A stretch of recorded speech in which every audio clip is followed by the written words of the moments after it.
Well, if you love to learn about crazy and strange engines, this is going to be a great episode for you because today we're going to talk about an engine that, well, it was a gasoline diesel.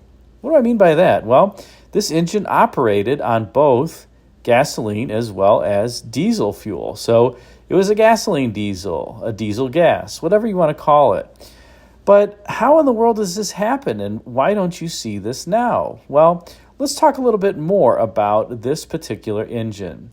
Now, the engine that we're discussing is the six-cylinder, 691 cubic inch, 11.3 liter engine that was used in a number of international harvesters in the 1950s and 1960s, and that is the engine in this TD-20 that you're seeing here.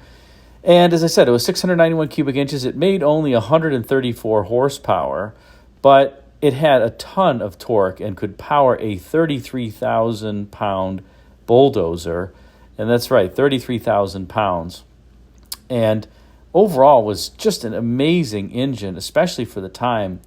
And International Harvester really had perfected this technology where an engine could run on both gasoline and diesel by this point. I think they had started back in the 1930s, in fact. And why is that? Well, for those who have driven modern-day diesels, you know that before you start the car in the winter, that there are things called glow plugs.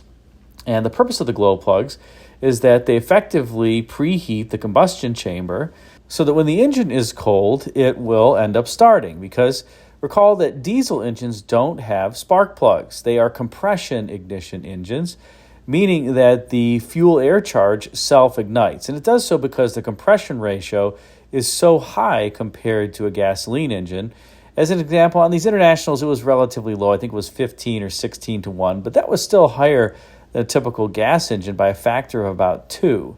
Modern diesels can run even on, let's say, 20, 22 to 1 compression ratio, and modern gasoline engines might be 10, 11 to 1. But during this time frame, and even today, regardless, most diesels, like I said, have about 2x the compression ratio of gasoline engines. And as a consequence, if you're compressing an air-fuel charge more than you would in a gasoline engine, that charge is going to get hotter because you're compressing it. And as a consequence, the fuel self-ignites. And that's why diesels have that interesting sound, kind of like a perpetual spark knock, because that is a little bit of what it is. So diesels are compression ignition engines, and there are no spark plugs as compared to a typical gasoline engine. But in cold weather, it's hard for the fuel air charge to self-ignite, and thus the need for glow plugs. So if you have a diesel today and you go out and start it in the wintertime, sometimes you have to turn the key to the on position, or nowadays with the push button start, the car just does it for you. But you have to wait about 4 or 5 seconds before you can start the car, and it'll crank and it'll fire up. And that's to give the glow plugs a chance to preheat the combustion chamber to ensure that the air-fuel charge will self-ignite. Well, back in the day, in the 1930s, 40s, 50s, 60s, glow plug technology hadn't necessarily been perfected by all makers of engines. And as a consequence, International Harvester had a, well, let's just say, I think it's kind of a cool approach to help diesels start really in any weather. And that was that the engine could run on gasoline, and then it would be switched to diesel fuel once it was effectively warm. So you're basically preheating the engine on gasoline and then switching it over to diesel fuel once it's up to the appropriate temperature. So how would that work? Well, let's take a look at some photos of this inline 691 cubic inch engine in a particular TD-20 International. Now, I apologize, the photos are a little grainy here. It's hard to find pictures of bulldozers that are, well, sometimes approaching 70 years old. But bear with me, and I'll explain a little bit about what you're seeing. Those two little canisters on the bottom right, those are fuel filter cartridges. You can imagine you got to keep your diesel fuel clean. Diesel fuel has a tendency to attract water as well. So you have to ensure the fuel is clean, and hence the two cartridges. Now, you can see to the left there are a couple more cartridge containers, and that's for the oil filters. So diesel fuel also tends to get dirty relatively easily because of the high compression and the byproducts of combustion when you're burning diesel fuel. So often you'll have better oil filters or bigger oil filters to try to capture those particulates that are byproducts of combustion in your diesel. And if you look a little bit more closely, you'll see the injection pump here. Notice that there are 6 lines, one running to each injector. It's driven off of an eccentric shaft there that powers it from the engine. And diesels operate under relatively high pressure fuel injection, even back during this era. This pump might be putting out a couple thousand PSI. So diesels had always operated under high pressure and were fuel injected. Diesels don't have throttle plates. They just take in whatever air they need, as opposed to gasoline engines where there is a throttle plate. Now, on the other side of the engine, you have a typical 6-cylinder distributor here with 6 spark plug leads. There are 6 spark plugs, indeed, in this diesel. Yes, spark plugs in a diesel. And you also have a carburetor there that's to the right of the distributor.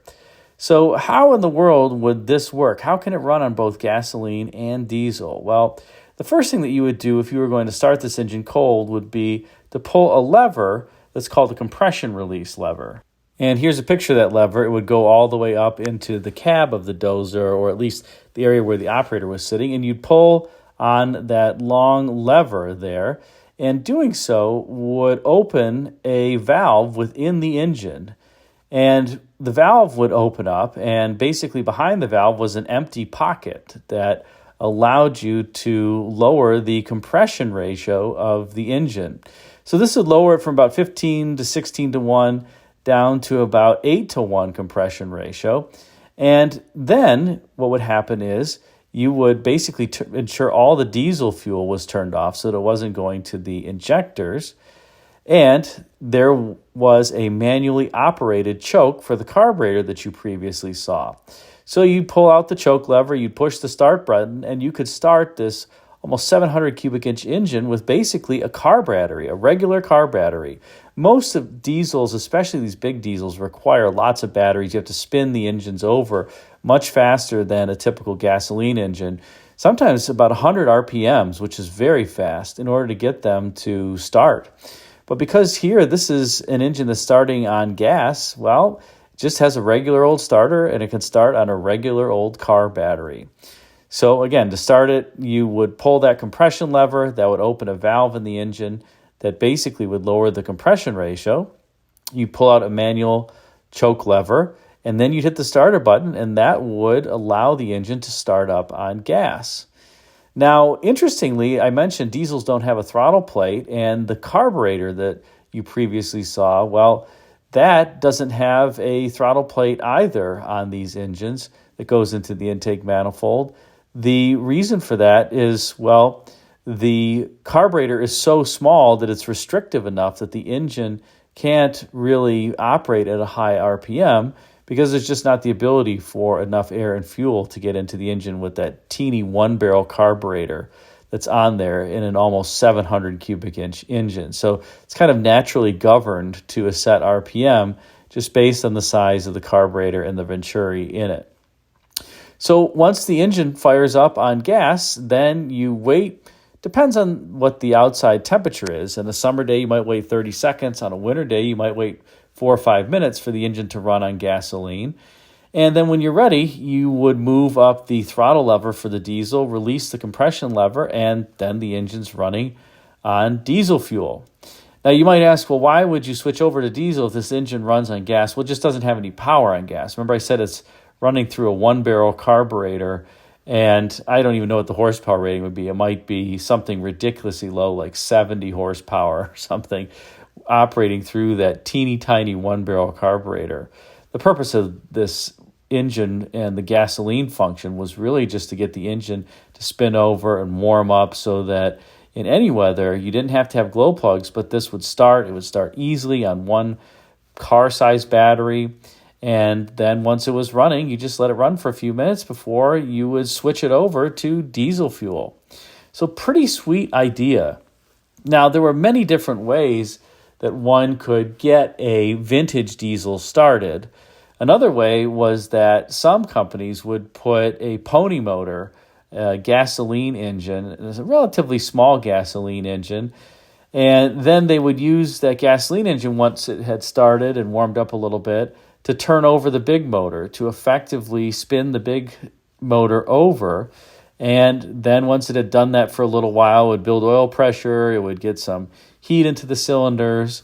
Then you would basically light off the diesel engine. And that was an approach that was used as an example by John Deere as well as other engine makers. So a couple different ways of getting these vintage diesels started. A third way I can think of was what was called a compressed air starter. So you can see an example here on a Caterpillar diesel, and notice the air lines going to the starter. So it's just a different way of starting the engine, and it's used pretty frequently and known to be reliable. So you're just using compressed air as opposed to an electric motor to get the engine going.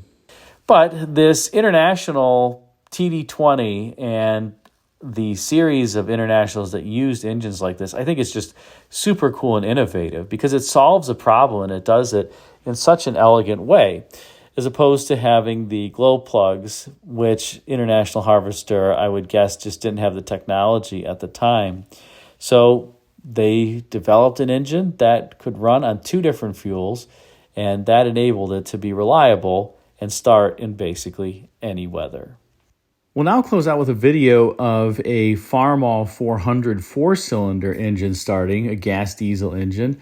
This particular engine is 264 cubic inches, 4.3 liters, and it employs the same principles as the engine in the TD-20 that I was talking about, but it's just smaller. This is a 264 cubic inch four-cylinder, a big four-cylinder, that is, just like that big six-cylinder that was 691 cubic inches in the TD-20. Couldn't find any good videos of a TD-20 starting, but again, this is the exact same principles here in this Farmall 400. Hope you enjoyed. First thing, most important thing, you got to switch to gasoline, and everything's ready for that. You got to have your cord and your gasoline turned on over there, and after that, you just turn the key. Okay, now we're running on gasoline. So we're going to let it run gasoline for a little bit, and then to switch to diesel, you'll throw your throttle up, and then switch over to diesel. Alright, so it's around a little bit, throttle up, switch over to diesel, and now you're running on diesel.